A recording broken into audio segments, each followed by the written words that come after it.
combination of fasting and a ketogenic diet at the same time, holy crap. Because what you're doing is you're not only likely lowering your carbohydrate intake, but you're also lowering chronically elevated insulin levels. Can GLP-1 be taken temporarily less than a year? Absolutely. You can take GLP-1s for as short of a run as you want. There's no reason why you shouldn't be able to. We're talking about utilizing this tool to help you handle an issue. And the issue is your inability to implement better choices. Your issue is to stop eating the food chatter. It's crazy to me how confused everybody is about fasting. There's so much controversy over fasting. Oh my gosh, it's wild. Fasting isn't everything, but out of all the tools that I teach people, and there's a lot of tools that I use, like a lot of lifestyle strategies, and I think that fasting is in first place with the most powerful. I think changing your dietary approach, right? Specifically saying, all right, I'm gonna stop eating processed food. I'm gonna stop eating so much processed food. I'm gonna go out of my way to make a significant reduction of consumption of processed foods. That's number one. But I would say equally tied with that would be fasting. And when we talk about fasting, we're not just talking about intermittent. Intermittent is a great start, and that's how you start. But when you're metabolically broken, you're overweight, you're obese, you're diabetic, you're insulin resistant, you're PCOS, you're in menopause, you need something more aggressive. How many hours into your fast are you? You need something that's going to really move the needle. And this is where we get our patients. And I'm a big believer and big proponent of fasting for up to 24, 36, 48 hours every single week. So Virgie, how many days a week? 1 to 2 days, right? Of a continuous fast every single week. And then on the other fasts, on the other days, we look at an intermittent fast. So 8 to 10 hours, you're getting all your calories in, all your protein on the other days, and you get your long strategic fast. There's so many reasons why this, in my opinion, is the way to go. It improves insulin resistance. Think about insulin resistance for a second. Insulin resistance is a condition in which your body is no longer sensitive to insulin, right? But what is the job of insulin? The job of insulin is to get the sugar out of your blood and into your body, into your cells.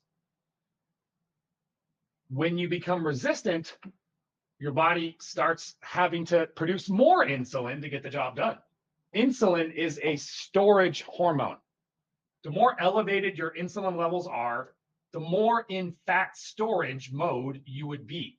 Yes, calories at the end of the day determine whether you move up or down in weight, but moving down in weight when your insulin levels are elevated is very different than losing weight when your insulin levels are lower. And this is where people get caught up and stuck and confused. Is there's people that say calories don't matter. I'm like, no, of course they matter. Absolutely they matter, but hormones are just senior. And that's the big takeaway. These GLP-1 medications like semaglutide, tirzepatide, I think these medications, you guys can probably hear me a lot better now. Sorry. I didn't realize the mic was over there.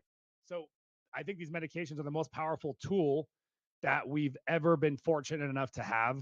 I think that a lot more people should be using them that are not.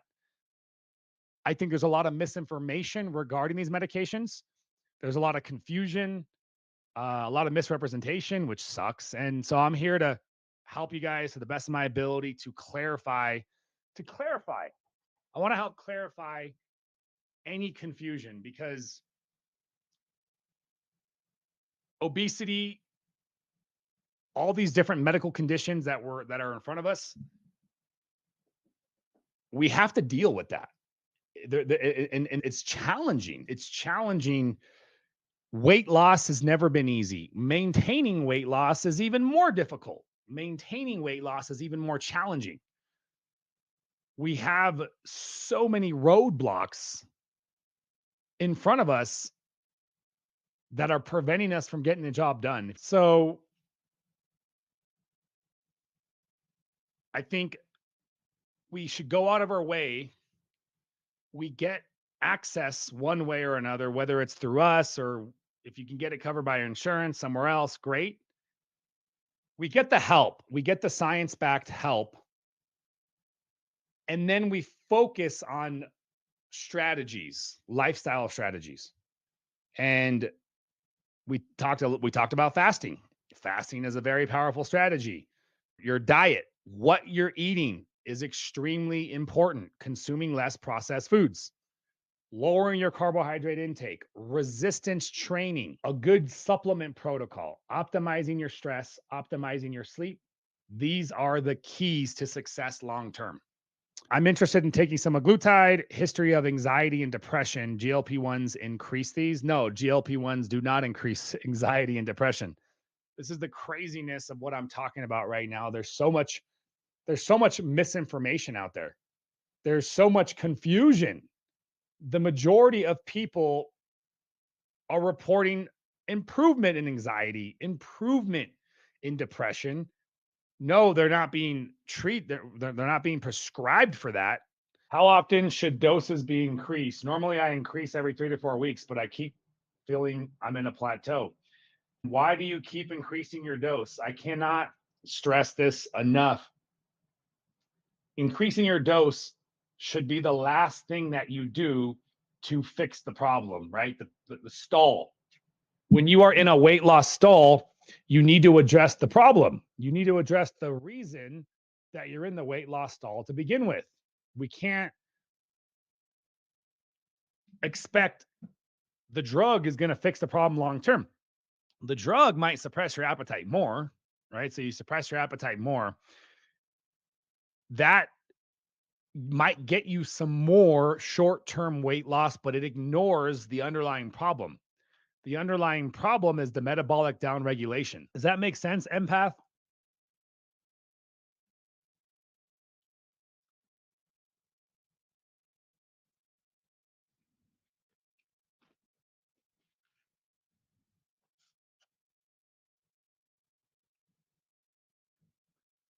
I think this thing tastes phenomenal.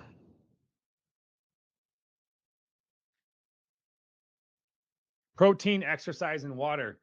That's not the case, empath. The way that you fix a plateau is you have to actually increase your calories. See, a plateau, stalled weight loss, is the result of metabolic downregulation, which is triggered from a caloric deficit over time. So you're consuming less calories over time and your metabolism slows down. The way that you beat that, the way that you fix that issue is actually taking a break from your weight loss and slowly increasing your calories over time.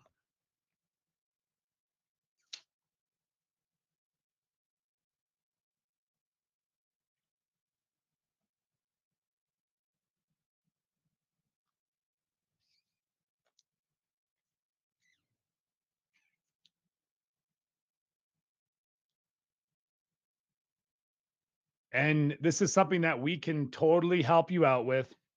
If you click, if you shoot us a text message, that phone number, we can chat with you about different coaching programs.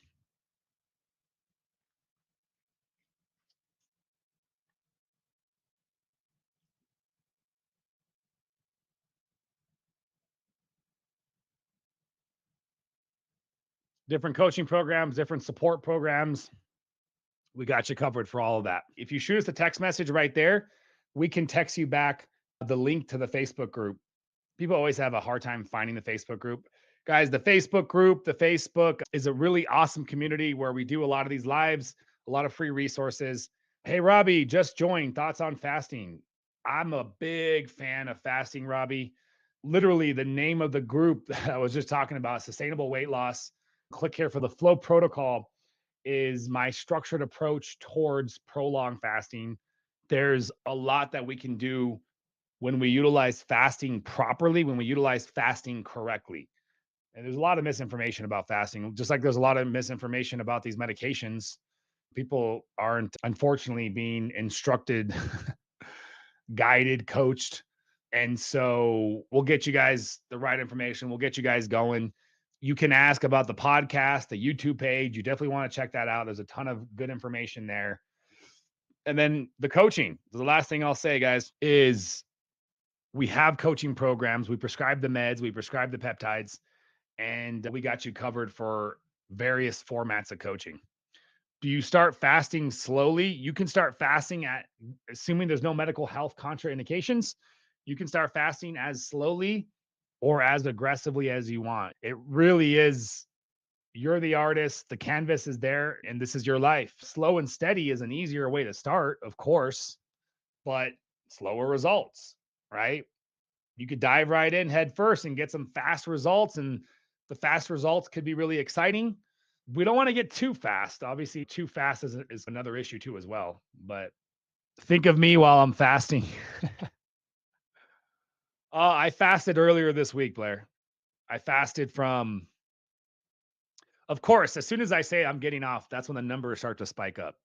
I'll play around with this a little bit. If the numbers keep spiking up, I'll stay on. G. Kelly, is doing intermittent fasting plus keto good for fat loss? Absolutely. The combination of fasting and a ketogenic diet at the same time, holy crap. Because what you're doing is you're not only likely lowering your carbohydrate intake, G. Kelly, but you're also lowering chronically elevated insulin levels. The two most potent strategies for lowering insulin levels is reducing your consumption of processed foods and fasting. Because when you think about it, what causes insulin to spike?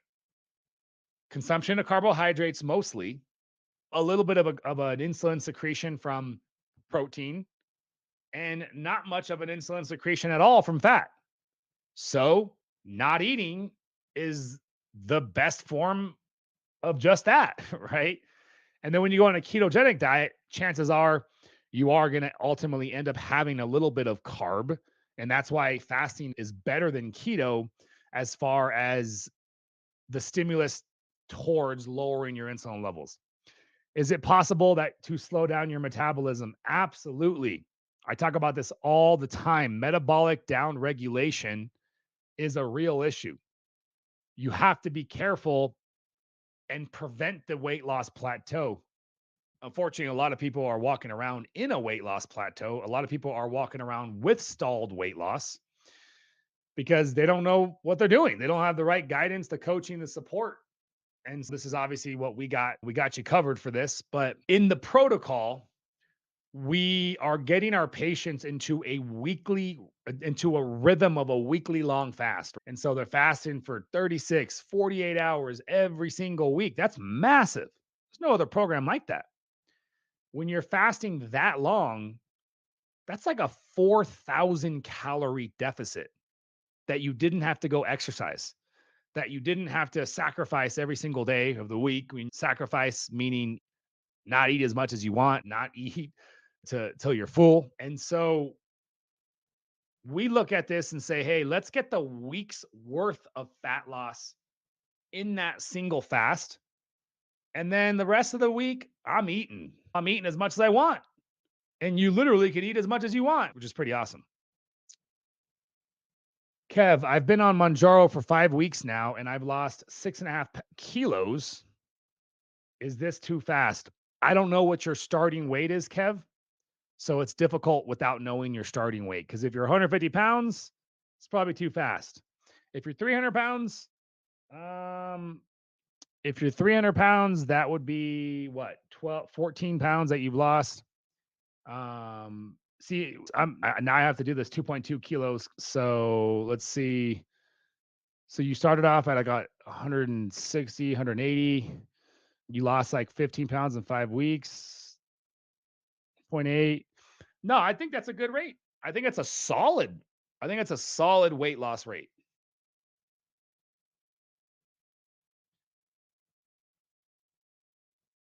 I hope you're weight training. I hope you're eating adequate protein and you're lifting weights. Because if you're losing weight that fast and you're not kicking ass in the gym, lifting weights, tearing it down, eating protein, eating enough protein, then you're probably losing a lot of muscle mass, which is also very problematic too.